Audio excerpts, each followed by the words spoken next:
Bismillahirrahmanirrahim. Assalamualaikum warahmatullahi wabarakatuh. Alhamdulillahi ala ihsanihi wa syukru lahu ala taufiqihi wa amtinanihi. Asyhadu an la ilaha illallah wahdahu la syarika lahu ta'ziman li sya'ni wa asyhadu anna Muhammadan abduhu wa rasuluhu da'ila ridwani. Allahumma salli alaihi wa ala alihi wa ashabihi wa ikhwani.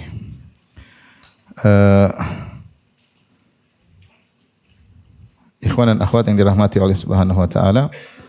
Insyaallah pada kesempatan kali ini kita akan melanjutkan pembahasan tentang kisah Abu Bakar As-Siddiq radhiyallahu taala anhu, dan ini adalah pertemuan yang terakhir tentang kisah beliau. Insyaallah pada kesempatan berikutnya kita akan bahas tentang kisah Umar bin Khattab radhiyallahu taala anhu. Baik. Di awal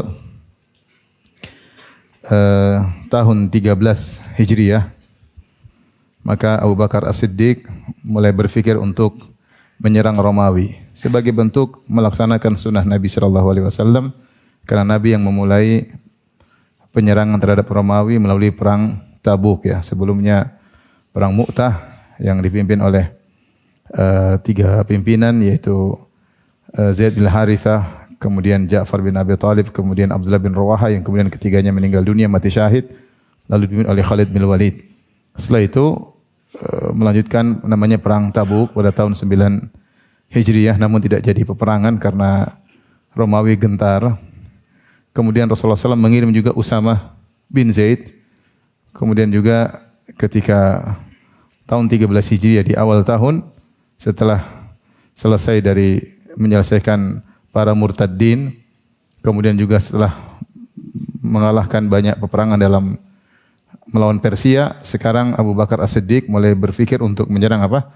Romawi. Tidaklah apa yang beliau lakukan kecuali kelanjutan dari sunnah yang dilakukan oleh Nabi sallallahu alaihi wasallam. Adapun sejarah kenapa Rasulullah menyerang ke Tabuk, tentu ada sejarah-sejarahnya. Kenapa ada perang Mu'tah, kenapa ada perang Tabuk? Karena Romawi yang pertama kali cari gara-gara. Romawi yang pertama kali cari gara-gara. Kalau kita lihat sejarah peperangan, tidak pernah Nabi SAW menyerang dulu, enggak pernah. Semua yang Nabi lakukan sallallahu alaihi wasallam adalah balik menyerang setelah diganggu terlebih dahulu. Baik orang Yahudi, baik Persia maupun Romawi. Oleh karenanya Rasulullah SAW tidak pernah berpikir untuk menyerang Habasyah. Padahal Habasyah adalah negeri Nasara. Ya, karena Habasyah punya jasa kepada kaum muslimin dengan kebaikan Raja Najasyi, ya. Dan apa yang dilakukan oleh Abu Bakar adalah kelanjutan dari sunnah Nabi sallallahu alaihi wasallam. Maka di bulan Rajab, Abu Bakar As-Siddiq radhiyallahu taala anhu kemudian membuat 4 pasukan yang terpisah-pisah menuju negeri Syam, itu dari berbagai arah. Yang pertama pasukan dipimpin oleh Yazid bin Abi Sufyan ila Damashq, yaitu kepada Damaskus. Ya, Yazid bin Abi Sufyan memimpin pasukan menyerang ke Damaskus. Kemudian yang kedua, pasukan dipimpin oleh Syarahbil bin Hasanah ke arah Urdun. Ya. Yordania. Kemudian pasukan ketiga dipimpin oleh Abu Ubaidah ibn Jarrah ke arah Hims. Itu daerah Rusia, Hims. Kemudian pasukan perang dipimpin oleh Amr bin As radhiyallahu anhu ke arah Palestina. Ini semua daerah Syam. Daerah Syam itu di utara ya. Kalau kita dari Mekah naik ke Madinah ke arah utara sekitar 450 kilo, kemudian naik lagi ke arah utara ke Khaybar sekitar 300-an kilo, kemudian naik lagi ke Al-Ula, kemudian naik lagi ke Tabuk, dari Madinah Tabuk kira-kira 750 kilo, kemudian naik lagi ke arah Syam. Tabuk adalah kota perbatasan. Sampai sekarang di Arab Saudi, Tabuk adalah perbatasan antara Arab Saudi dengan daerah Syam, dengan Yordan dan yang lainnya. Jadi daerah Yordan dan ke atas semuanya disebut daerah Syam, dulu dikuasai oleh Romawi. Inilah 4 pasukan dibentuk oleh Abu Bakar As-Siddiq untuk menyerang, tentu sangat jauh ya. Dari Madinah ke ini sudah mungkin 1000-an kilo lebih. Dari Madinah ke daerah-daerah ini, Damaskus, Urdun, Hims, kemudian Palestina, ini 1000 lebih 1000 lebih ratusan kilo. Akan tapi keempat pasukan ini menghadapi banyak kesulitan ketika melawan Romawi. Akhirnya Abu Bakar As-Siddiq mengirim Khalid ibn Walid bersama pasukannya dari Persia menuju ke negeri Syam untuk membantu pasukan-pasukan yang sudah dikirim oleh Abu Bakar As-Siddiq. Khalid bin Walid dikirim pada bulan Safar tahun 13 Hijriah. Di antara faedah yang menakjubkan, Abu Bakar As-Siddiq adalah khalifah Rasulullah SAW, pengganti Rasulullah SAW.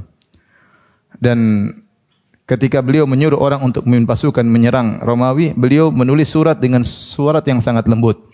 Di antaranya surat yang beliau kirimkan kepada Amr bin As radhiyallahu taala anhu, ya. Amr bin As radhiyallahu anhu sebelumnya di zaman Nabi sallallahu alaihi wasallam telah diangkat oleh Nabi sallallahu alaihi wasallam untuk mengurus di Oman, ya. Di Oman, ya. Jadi beliau dikirim oleh Nabi sallallahu alaihi wasallam untuk jadi wali atau jadi pengurus di Oman. Kemudian setelah itu beliau selesai dari kepengurusannya di zaman Abu Bakar As-Siddiq. Abu Bakar As-Siddiq kemudian mengangkat beliau lagi ke Oman. Sehingga beliau mengurus harta sedekah, harta zakat di sana. Nah, sekarang Abu Bakar As-Siddiq ingin mengajak beliau menjadi pemimpin perang. Tapi bagaimana cara Abu Bakar As-Siddiq menulis surat kepada beliau? Sebenarnya kalau beliau perintah mudah. Berhenti ikut perang, tapi tidak demikian. Beliau menggunakan kata-kata yang sangat lembut.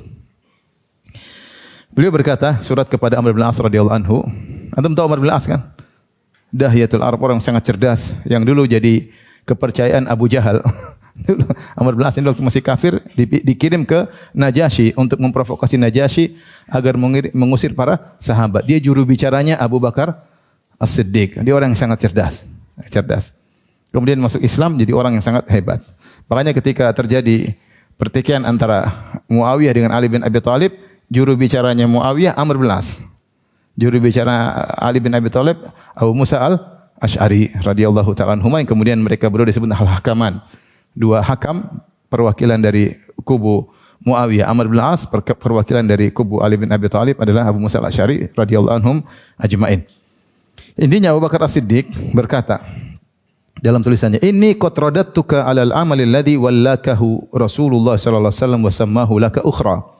Sungguhnya aku telah mengembalikan engkau untuk bekerja amal yang telah Rasulullah serahkan kepadamu sebelumnya. Rasulullah SAW pernah menyebut engkau untuk bertugas di sana. Kemudian engkau lengser, aku kembalikan lagi. Sebagai bentuk ittiba Abu Bakar kepada Nabi sallallahu alaihi wasallam. Abu Bakar dikenal orang yang sangat ittiba kepada Nabi sallallahu alaihi wasallam.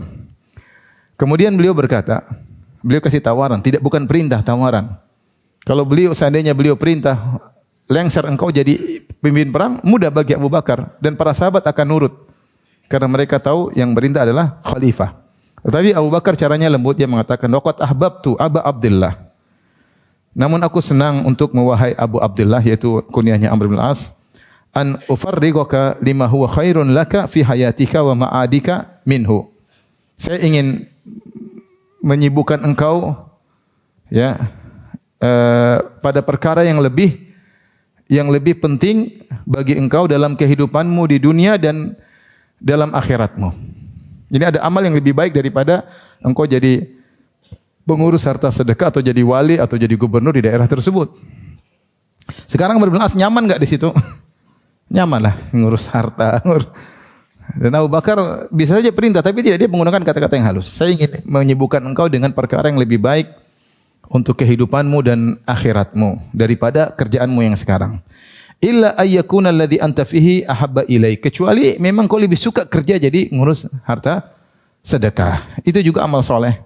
Ngurusin harta sedekah, terus kirim ke ibu kota kaum muslimin juga amal soleh. Semuanya baik karena semuanya butuh pengaturan. Maka apa jawaban Amr bin As radhiyallahu ta'ala anhu?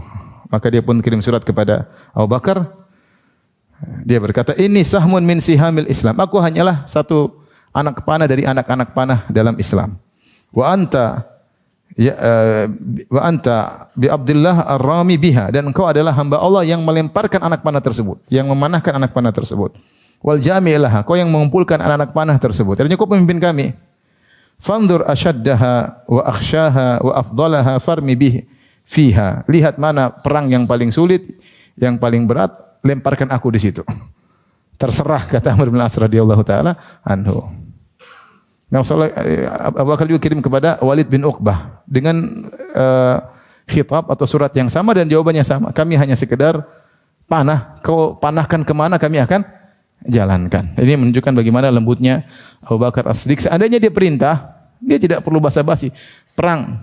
Tapi seandainya Amr bin As menolak, dia tidak akan paksa. Dia tidak akan apa? Paksa. Tapi semua tahu tentang kehebatan Abu Bakar. Ketika dikirim surat, maka mereka pun nurut. Dan kita tahu bagaimana para sahabat sangat cinta kepada jihad fisabilillah, ya, karena mereka itu pahalanya sangat besar. Ya. Demikianlah ya bagaimana kerja keras Abu Bakar dalam waktu yang singkat, tapi injazatnya kesuksesannya luar biasa. Abu Bakar ditegakkan oleh Allah dalam menghadapi kegentingan-kegentingan yang luar biasa, mengambil keputusan-keputusan yang sulit, di mana beliau diingkari oleh para sahabat yang lain. Mulai dari pengiriman Usama semuanya tidak setuju, tapi beliau bertahan. Dari mulai memerang para penolak zakat, semua juga tidak setuju. Beliau tetap bersih keras, ya. Dan akhirnya keberhasilan yang luar biasa yang beliau lakukan, ya, luar biasa, ya. Makanya saya tidak disamakan Abu Bakar kecuali seperti Imam Ahmad. Artinya Abu Bakar ditegakkan oleh Allah untuk meredam fitnah murtad, para murtadin. Allah tegakkan Abu Bakar. Sebagaimana Allah mendekatkan Imam Ahmad untuk meredam fitnah khalqul Quran. Karena ketika itu semua ulama kecuali cuma satu orang kalau tidak salah yang bertahan mengatakan Al-Quran bukan makhluk. Di antaranya dia dan Imam Ahmad, tapi dia meninggal dunia. Kemudian bertahan Imam Ahmad sendiri. Semua ulama yang lain tauriyah. Tidak kuasa mengatakan Al-Quran bukan makhluk. Karena kalau bilang Al-Quran bukan makhluk, ditangkap dan dibunuh. Yang bertahan sampai disiksa 3 khalifah siapa? Imam Ahmad. Kalau Imam Ahmad ikut-ikutan, sudah selesai akidah Ahlus Sunnah. Kalau Imam Ahmad ikut-ikut mengatakan Al-Quran itu makhluk, selesai akidah Ahlus Sunnah, yang akan tersebar adalah akidahnya Mu'tazilah. Jadi Imam Ahmad ditegakkan oleh Allah untuk meredam fitnah khalqul Quran, Al-Quran itu makhluk, sebagaimana Abu Bakar ditegakkan oleh Allah untuk meredam fitnah riddah, fitnah murtad yang dilakukan oleh orang-orang yang murtadin, baik yang mengikuti nabi-nabi palsu atau mengingkari kewajiban bayar sedekah. Akan tetapi, meski Abu Bakar memiliki kesuksesan yang luar biasa, beliau tidak sombong sama sekali. Tidak pernah merasa mentang-mentang, tidak pernah merasa hebat. Beliau tetap tawadhu sebagai seorang yang bertakwa kepada Allah Subhanahu wa taala. Beliau merasa semua yang Allah berikan pada dia hanyalah nikmat dari Allah Subhanahu wa taala, tidak pernah merasa mentang-mentang, padahal kesuksesannya luar biasa, ya. Ya. Siapa yang bisa seperti Abu Bakar? Enggak ada. Taib. Di antara sejarah yang membuktikan akan hal ini bagaimana beliau tawadhu, yang diriwayatkan oleh Imam Bukhari dalam tarikhnya dari Sufyan bin Ubaidah qala, atau dari Sufyan an Abidah, yang mungkin dari an Abidah, ya, atau Ubaidah qala jaa Uyainah ibn Hisan wal Aqra bin Habis ila Abi Bakar. Datang 2 orang, Uyainah bin Hisan, al Aqra bin Habis, 2 orang Arab Badui yang masuk Islam. Dan ketika di zaman Nabi, mereka diberi pemberian oleh Nabi banyak, diberi ratusan ekor onta, karena mereka pemimpin orang-orang Arab Badui. Nabi ta'allafahum, yaitu Nabi mengambil hati mereka dengan memberikan banyak pemberian kepada mereka. Waktu di zaman siapa? Nabi sallallahu alaihi wasallam. Itu sekitar tahun 9 Hijriah atau 8 Hijriah. Rasulullah banyak berbuat baik kepada mereka. Sekarang sudah tahun berapa? 13 Hijriah. Dari 8 ke 13 berapa tahun? 5 tahun. Jadi Rasulullah banyak berbuat baik kepada mereka di tahun 8. Setelah Fatu Makkah di perang Hunain sekitar tahun 9 Hijriah, 8 sampai 9 Hijriah. Mereka berdua datang lagi kepada Abu Bakar, faqala. Mereka mengatakan, "Ya khalifata Rasulillah, wahai khalifah pengganti Rasulullah sallallahu alaihi wasallam. Inna indana ardan sabkhah wa laysa fiha kala wala manfaah." Di tempat kami, daerah kami ada tanah yang sabkhah. Sabkhah itu tanah yang biasanya dekat pantai, seperti payau, ada asin, ada kadar garamnya, sehingga tidak ada tumbuhan yang tumbuh di situ, ya. Dan tidak ada manfaatnya. Fa idza aradta an taqta'anaha la'allana nahruthuha aw nazra'aha. la'allana nahruthuha aw nazra'uha. Wahai Abu Bakar, kalau boleh kau berikan hadiahkan tanah tersebut kepada kami. Ini kan tanah milik kaum muslimin. Meskipun letaknya jauh di daerah timur kota Madinah. Dan mereka tinggal di daerah tersebut. Mereka berkata di tempat kami ada tanah begini-begini, tidak ada manfaatnya, tidak ada tumbuhannya. Bolehkah kau hadiahkan kami tanah tersebut agar kami bisa mengolahnya? Mungkin kami tanam, ya mungkin kami bajak untuk kami olah. Fa'aqta'ahuma Abu Bakrin iyaha. Maka Abu Bakar pun setuju. Abu Bakar memberikan tanah tersebut kepada mereka berdua. Karena mereka berdua dulu sangat disayang oleh Nabi, gampangannya gitu. Nabi sering kasih mereka. Ya. Wa kataba lahuma alaihi kitaban. Abu Bakar tulis bukti bahwasanya tanah diberikan kepada mereka. Tujuannya baik. Tanah mati mau diolah. Wa asyhada fi dzalika Umar wa lam yakun hadiran. Namun kata Abu Bakar, saksi Umar. Kalian pergi ke Umar. Saya sudah setuju. Ya, Umar lagi tidak hadir di situ ketika di majelis tersebut. Tapi Abu Bakar langsung setuju, suruh minta persetujuan Umar. Faqala lahuma intaliqa ila Umar fa ashhidahu. Pergilah kalian berdua kepada Umar, minta persaksian Umar atas surat keputusan tersebut. Surat raja. Tapi butuh tanda tangan siapa? Umar radhiyallahu anhu. Falamma sami'a Umar ma fil kitabi tanawalahu min aydihima. Akhirnya mereka berdua datang kepada Umar, mereka bacakan keputusan Abu Bakar. Abu Bakar ambil tu surat. Umar ambil apa? Tu surat. Tsumma tafala fi, kemudian dia ludah. Umar ludah surat tersebut. Wa mahahu, kemudian dia hapus semua tulisan Abu Bakar. Pakai ludahnya tersebut. Fatadammara, mereka pun wa qala maqalatan sayyi'ah, kemudian mereka caci maki Umar. Wa qala Umar lahuma, kemudian Umar bilang sama mereka berdua, inna Rasulullah SAW kana yata'allafukuma wal Islam yawma idin dalil. Dulu memang Nabi sayang sama kalian, karena waktu itu Islam masih apa? Lemah. Nabi kasih kalian. Itu 5 tahun lalu. Wa inna Allah qad a'azzal Islam. Ya. Jadi mu'alaf melulu. Memang itu kalau mu'alaf dulu zaman itu. Sekarang sudah bukan mu'alaf, sudah masuk Islam 5 tahun yang lalu. Ya. Wa inna Allah qad a'azzal Islam. Ya. Dan Allah sekarang sudah memuliakan Islam. Ini kalau saya ingat ini, saya ingat cerita dulu di Madinah sempat saya ditugaskan dakwah di sana. Jadi kadang-kadang supir-supir Indonesia kita dakwahi. Kadang-kadang kita satu bangunan di sebelah ada orang-orang Filipin. Orang Filipin yang baru masuk Islam. Kita di bagian orang Indonesia kita makannya yang sederhana, tamis, roti 1 real. Mereka makannya ayam, kambing, terus dia akan main tenis meja. Kita enggak ada apa-apa. Kadang-kadang supir-supir cemburu. Ustadz, itu mereka kok makannya. Saya bilang kalau kamu begitu, murtad dulu, masuk Islam. Mereka mu'alaf. Kalau kamu Islam sudah kelamaan. Jadi makan roti 1 real sudah selesai. Karena memang mereka punya ada zakat yang memang digunakan untuk itu. Ya. Kalau kamu enggak ada, sudah kita makan roti aja. Sudah 1 real, pakai bumbunya 1 real, kita masuk sudah bismillah. Jadi wajar ketika Nabi memberikan pemberian kepada Uyainah bin Hasan dan Al-Aqra bin Habis, karena mereka dulu masih baru masuk apa? Islam. Sekarang Umar bilang enggak perlu. Itu surat diludahi oleh Umar, dihapus oleh Umar bin Khattab radhiyallahu taala anhu. Ya. Kemudian kata Umar, fa'aqbala ila Abu Bakar, mereka pun pergi ke Abu Bakar. Wa huma yatadhamarani, mereka dalam kondisi pokoknya lemes, jengkel dan yang lainnya. Maka mereka ngomong sama Abu Bakar, perkataan yang menyakitkan. Faqalu wallahi la nadri antal khalifah am Umar. Kami enggak tahu wahai Abu Bakar, yang khalifah kamu atau Umar. Ini perkataan provokatif kan? Yang khalifah siapa, ente apa Umar gitu kan? Kata Abu Bakar dengan penuh tawadhu, bal huwa, khalifahnya dia. Walau sya'akan, kalau dia dulu mau jadi khalifah, dia yang jadi khalifah. Abu Bakar tidak terprovokasi. Dia tahu siapa? Umar. Dia bilang kalau memang sebenarnya dia yang khalifah. Kalau dia mau dulu dia yang jadi khalifah. Faja Umar muqdaban, Umar pun datang kondisi marah. Hatta waqafa ala Abi Bakar, sehingga berdiri di depan Abu Bakar. Kemudian Umar berkata, "Akhbirni an hadhil ardi allati aqta'taha hadaini rajulain." Kabarkanlah kepadaku wahai Abu Bakar tentang tanah ini yang ini tanah negara. Kenapa kau berikan kepada 2 orang ini?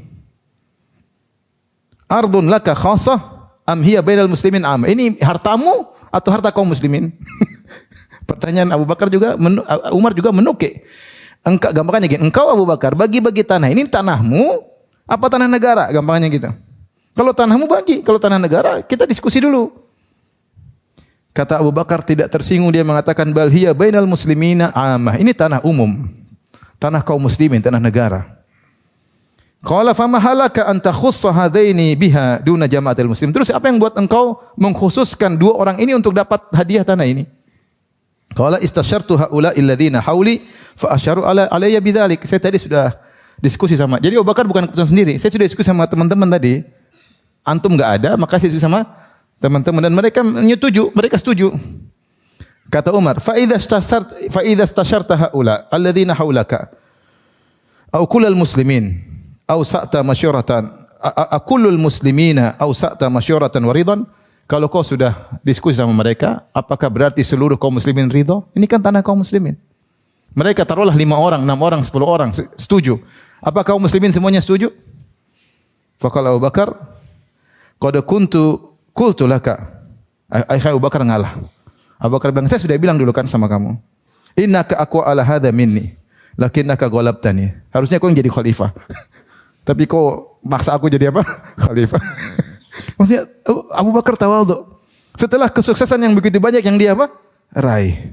Dia tidak bilang, kau dulu yang larang saya ngelawan orang-orang murtadin. Kau yang larang saya untuk ngutus Usama. Kau yang larang saya untuk melawan orang yang bukan murtad. Kau melarang saya untuk orang yang bayar zakat. Kau kan yang larang saya, Umar. Abu Bakar tidak bilang demikian. Kau kan yang keliru dan banyak Abu Bakar berselisih dengan Umar, yang benar Abu Bakar banyak. Lebih banyak menangnya Abu Bakar daripada Umar. Tapi Abu Bakar tidak merasa sombong, tidak merasa angkuh setelah kesuksesan yang luar biasa yang beliau raih. Beliau tetap tawadhu dan itulah seorang yang bertakwa kepada Allah Subhanahu wa taala. Demikianlah Abu Bakar memandang dirinya bahwa dirinya hanyalah hamba Allah Subhanahu wa taala. Kedudukan jabatan yang beliau jalankan tidak membuat beliau terpedaya sampai beliau sakit dan akhirnya meninggal pada tanggal 22 Jumadil Akhirah tahun 13 Hijriah. Dan ketika beliau meninggal ada beberapa riwayat yang menarik ya. Di antaranya saya akan bacakan riwayat tersebut. Di antaranya Aisyah datang kepada ayahnya ketika ayahnya sudah napasnya sudah sulit. Seakan-akan di sakaratul maut, ruh sudah mau keluar. Ja'at Aisyah ila Abi Bakar wa huwa yu'aliju ma yu'alijul mayyit.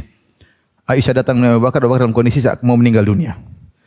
Fatamatsalat hadzal bait. Kemudian Aisyah menyebutkan suatu bait yang maknanya la amruka ma yukni thara'u anil fata idza hajrajat yauman wa daqa biha sadru. Demi Allah ya, tidak bermanfaat harta bagi seorang pemuda. Percuma harta yang banyak jika ternyata ruhnya sudah mau keluar dari kerongkongannya, dada sudah sempit. Fa nadhara ilaihi kal ghadban. Ketika Aisyah mengucapkan syair tersebut, Abu Bakar memandangnya seakan-akan beliau marah. Tsumma qala laisa kadzalik ya ummul mukminin. Bukan begitu ummul mukminin, enggak usah ucapkan demikian. Tapi katakanlah waja'at sakaratul mauti bil haqq, dzalika ma kunta minhu tahid. Telah datang sakaratul maut menghampiri dan sungguh-sungguh menghampirimu dan itulah yang dulu kau selalu menghindar darinya. Orang menghindar kematian tapi akan datang juga kematian tersebut.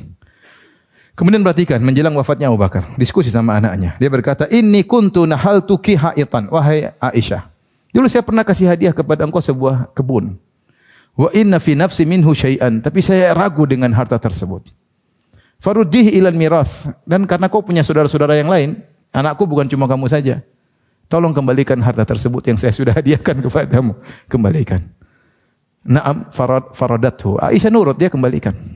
Ini juga bukan mata dunia, mata duit, enggak, kembalikan. Ya, supaya jadi harta warisan Abu Bakar untuk dibagikan kepada yang berhak. Kemudian beliau berkata, "Ama inna mundhu wulina amral muslimin lam na'kul lahum dinaran wala dirhaman walakinna qad akalna min jarishi ta'amihim fi butunina wa labisna min khashani thiyabihim ala dhuhurina wa laysa inna min fai'il muslimin qalil wa la kathir ila hadzal abdul habashi wa hadzal bari'un nadhih wa jardu hadhihi al-qatifah."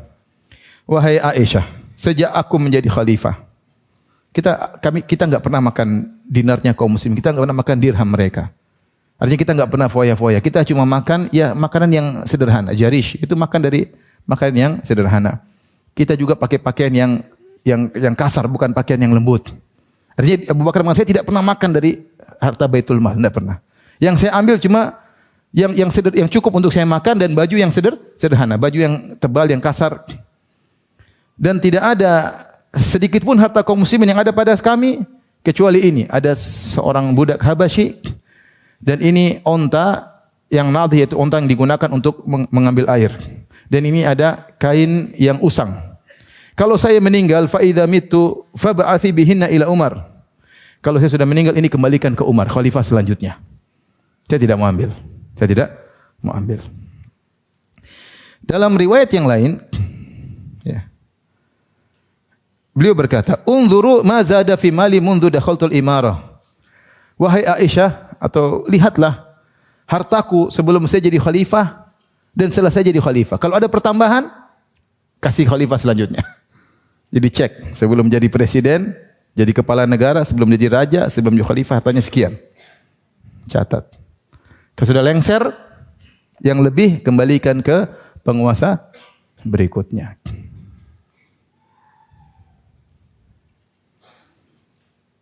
Kemudian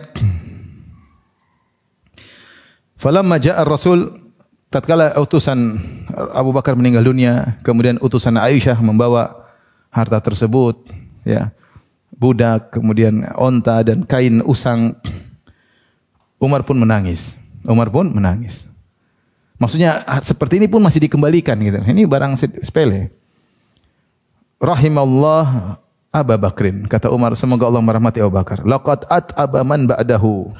Sungguh dia telah merepotkan khalifah setelahnya. Repot begini caranya. Abu Bakar sangat warok. Kita mau ikut dia, waduh berat. Cara menjalankan hukum dengan seperti ini. Ya.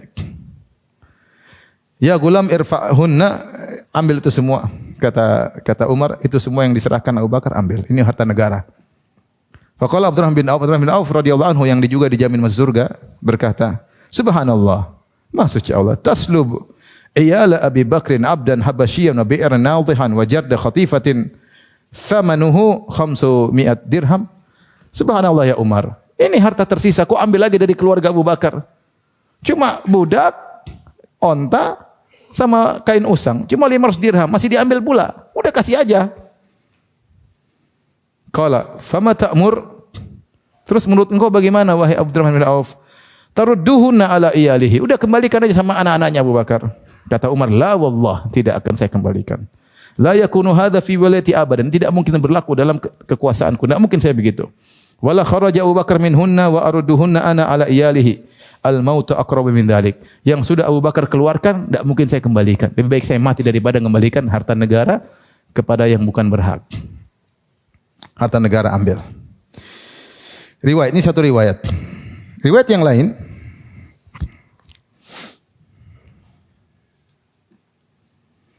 ketika Abu Bakar akan meninggal dunia, dia berkata, "Unzuru," dia berkata kepada Aisyah, "Mula atayya hataini," lihat dua kain usang milikku ini. Fa idza mittu faksiluhuma, kalau aku mati bersihkan kain, mungkin agak kotor-kotor, bersihkan dua kain tersebut. Wa kaffinuni fihima, dan jadikanlah kedua kain tersebut kain kafanku. Fa innal hayya ahwaju ilal jadid minal mayyit, yang masih hidup lebih utama menggunakan kain yang baru daripada yang mati. Saya enggak usah pakai baju yang baru. Udah kalau kain kafan yang murah-murah aja. Ini kain kafan bekas, kain yang bekas, cuci bersihin. Saya mau dikafankan dengan kain ini. Dan sunnahnya orang meninggal seperti itu, enggak usah bermewah-mewah. Makanya di antara larangan para ulama, orang meninggal kemudian bermewah-mewah. Sudah meninggal, selesai, harta ditinggal. Pakai kain kafan sederhana, dipikul, masukkan tanah, tutup. Mau raja, mau pejabat, mau rakyat, semua sama saja. Di antara bid'ah yang dilakukan oleh sebagian kaum muslimin, niru-niru orang Nasara atau yang lain yang bermewah-mewahan ketika meninggal. Bangga-banggaan kalau pakai paket tertentu, kemudian kadang pakai peti tertentu, kemudian diiring-iringan tertentu, di kuburan tertentu ini. Oh, sampai saya ketemu orang, ayah dikuburkan di kuburan itu, pekuburan mahal. Bangga dia. Lah buat apa? Kubur kemudian yang mahal-mahal, buat apa?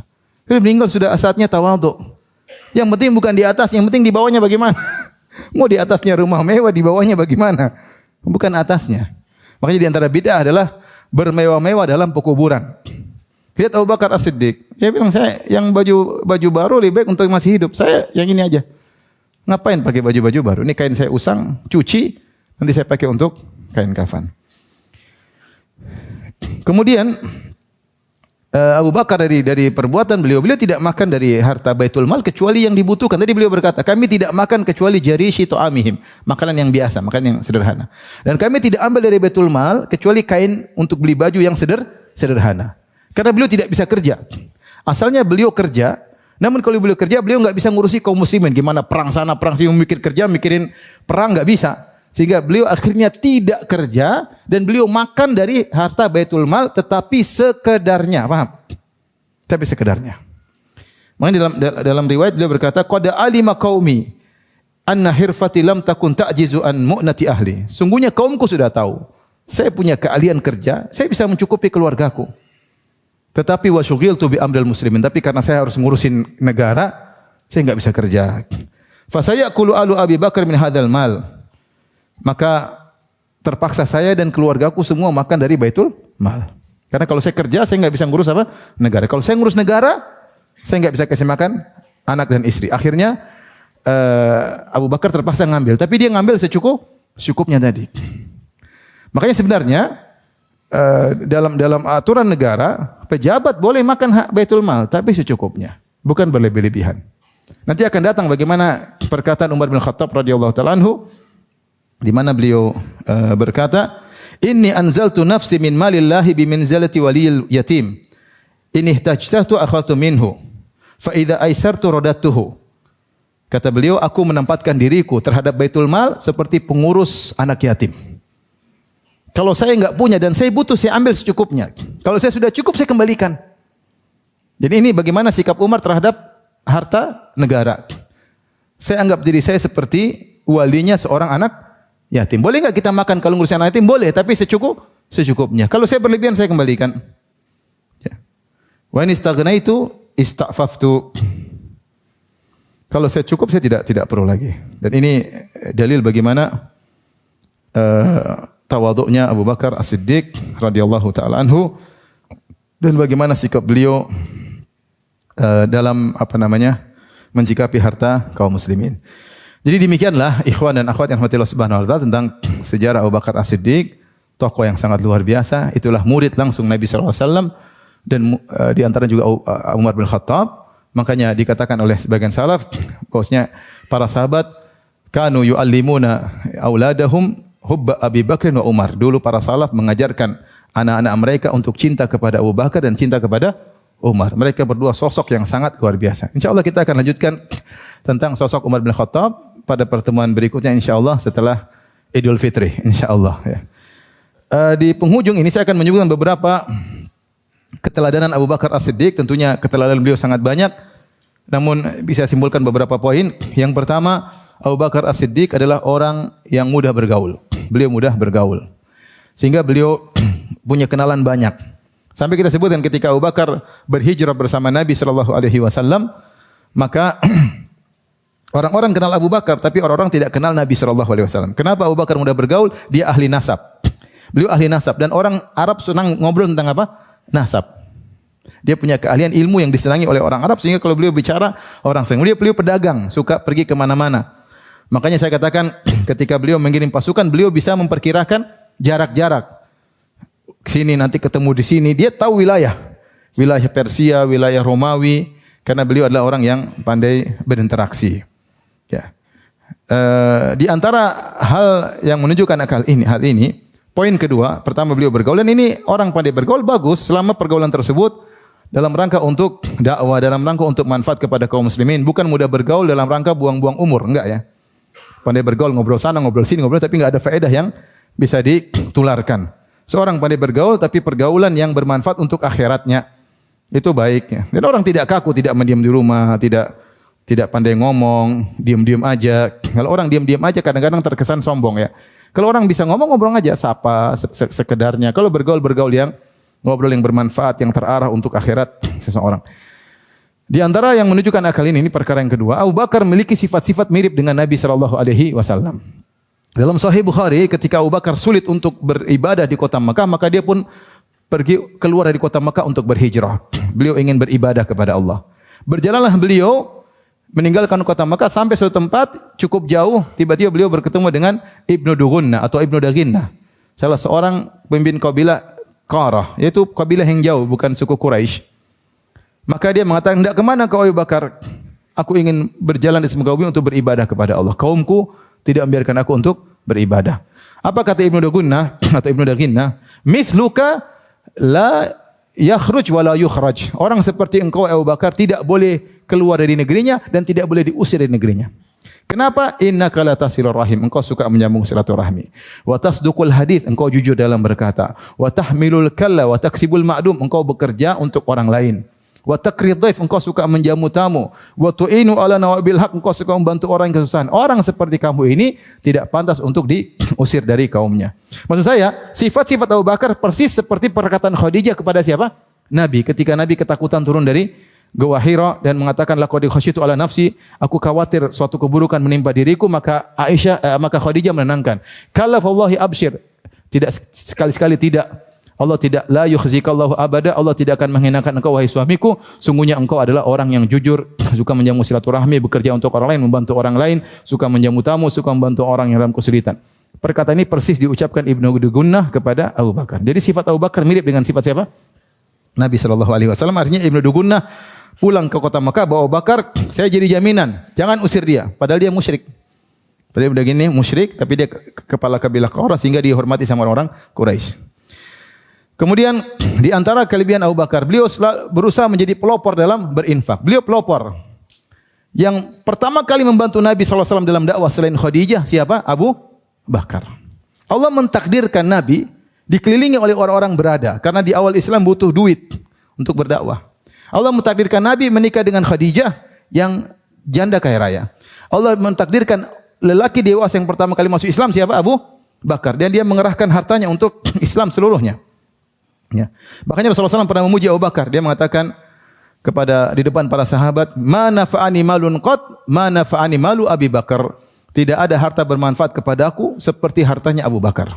Karena Abu Bakar berinfak di awal-awal Islam. Ya. Di mana ketika itu orang-orang tidak mau membantu Nabi SAW. Maka Abu Bakar pun mendengar pujian Nabi, beliau menangis. Kata dia, "Ya Rasulullah, mali ma nafsi wala mali illa laka ya Rasulullah." Tidaklah jiwaku dan hartaku kecuali untuk Anda wahai Rasulullah SAW. Dan sudah kita katakan Abu Bakar pernah menyumbangkan seluruh hartanya 2 kali, yaitu ketika berhijrah seluruh hartanya dia sumbangkan, kemudian tatkala perang Tabuk seluruh hartanya beliau sumbangkan. Ini adalah contoh dari Abu Bakar As-Siddiq radhiyallahu taala anhu. Dan Rasulullah SAW pernah berkata kepada para sahabat, Abu Bakar membantuku dengan hartanya tatkala tidak ada orang yang membantuku. Baik, selanjutnya Abu Bakar As-Siddiq selalu mendahulukan dalil daripada logika. Terlalu banyak hal yang menunjukkan akan hal ini. Bagaimana beliau berpegang teguh kepada dalil dan meninggalkan logika. Pokoknya dalilnya begitu beliau ikuti. Di antaranya ketika perjanjian Al-Hudaybiyah. Sudah pernah kita sampaikan mungkin. Perjanjian Al-Hudaybiyah. Semua orang, para sahabat gerundel karena Nabi tidak mau perang. Di antara yang paling gerundel adalah Umar bin Khattab radhiyallahu taala anhu. Tidak ada yang menyetujui keputusan Nabi di kalangan laki-laki kecuali siapa? Abu Bakar. Semua sahabat tidak setuju. Yang setuju cuma siapa? Abu Bakar As-Siddiq. Sampai Umar gerundel mengatakan, "Ya Abu Bakar, Abu Bakar." Kata Abu Bakar, "Innahu Rasulullah." Ya. Walaysa ya'sih. Sungguhnya itu Muhammad adalah utusan Allah. Dia tidak mungkin membangkang Allah Subhanahu. Udah ikuti aja.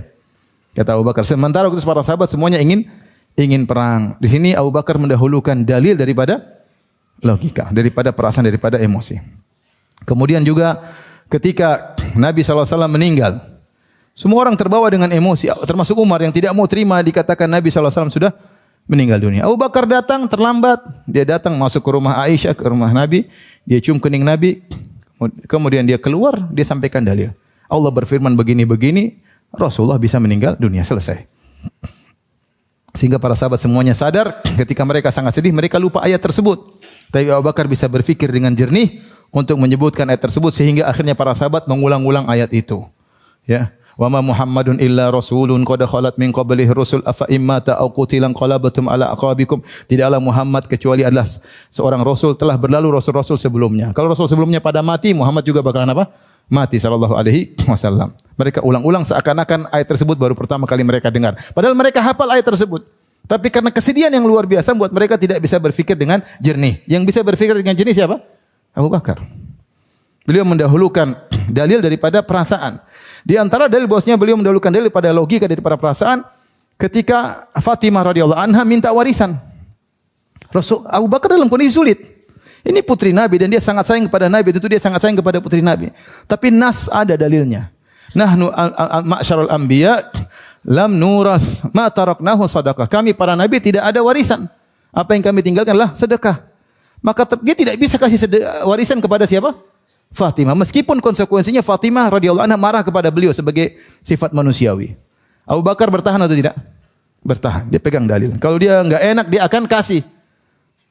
Kalau dia enggak enak dia bakalan apa? Kasih. Tapi dia berpegang dengan dalil, meninggalkan perasaan. Sampai di akhir hayat kemudian Abu Bakar datang kepada Fatimah minta agar Fatimah maafkan karena ketawaduan Abu Bakar. Dia minta maaf agar Fatimah maafkan. Karena dia tidak salah, cuma konsekuensi dalil dia tidak boleh kasih warisan kepada siapa? Fatimah radhiyallahu taala anha. Demikian juga ketika mengirim pasukan Usama. Semua orang melarang. Tidak ada yang setuju dengan Abu Bakar. Kata Abu Bakar, enggak. Saya tidak akan membatalkan pasukan yang telah dibentuk oleh Muhammad sallallahu alaihi wasallam. Jalan Usama. Semua sahabat tidak ada yang setuju. Kemudian Umar juga berkata, ya Abu Bakar, memang kalau harus jalan, Usamahnya ganti. Masih muda, belasan tahun, ganti. Enggak, ini yang dipilih oleh Nabi, dia yang pimpin. Jadi Abu Bakar berpegang dengan apa? Dalil. Kemudian juga ketika memerangi orang-orang yang menolak bayar zakat, dia juga pakai dalil dengan kias, dia bantah Umar bin Khattab, kemudian dia perangi. Jadi Abu Bakar radhiyallahu anhu terkenal dengan memegang dalil, mendahulukan dalil daripada logika, mendahulukan dalil daripada apa? Perasaan. Kemudian di antara keistimewaan Abu Bakar, beliau tidak sombong dan takut termasuk orang sombong padahal beliau sudah dijamin masuk surga.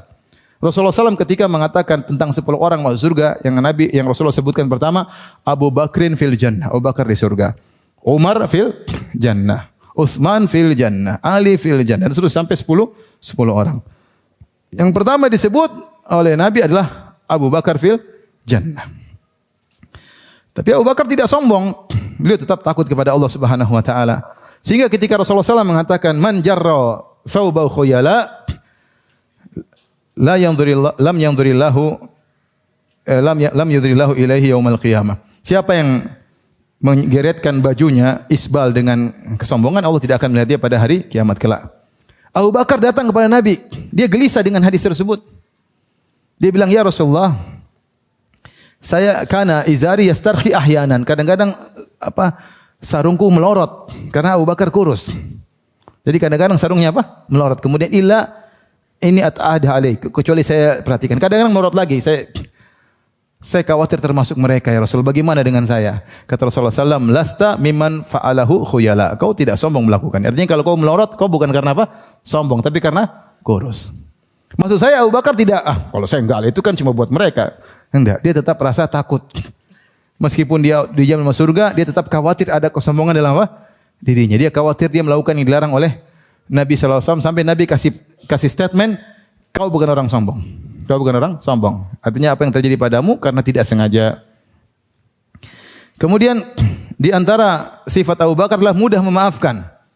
Ya, sebagaimana kisah Mistah yang dia adalah kerabat Abu Bakar, kalau tidak salah anak dari sepupunya Abu Bakar atau anak dari bibinya Abu Bakar yang ikut menuduh Aisyah radhiyallahu taala anha berzina. Padahal selama ini yang kasih nafkah adalah Abu Bakar As-Siddiq radhiyallahu taala anhu. Sampai akhirnya turun ayat membela Aisyah, maka Abu Bakar ketika itu berhenti memberikan bantuan kepada Mistah, maka Allah turunkan ayat, kata Allah Subhanahu wa taala, "Falyafu wal yasfahu ala tuhibbuna ayyaghfirallahu lakum."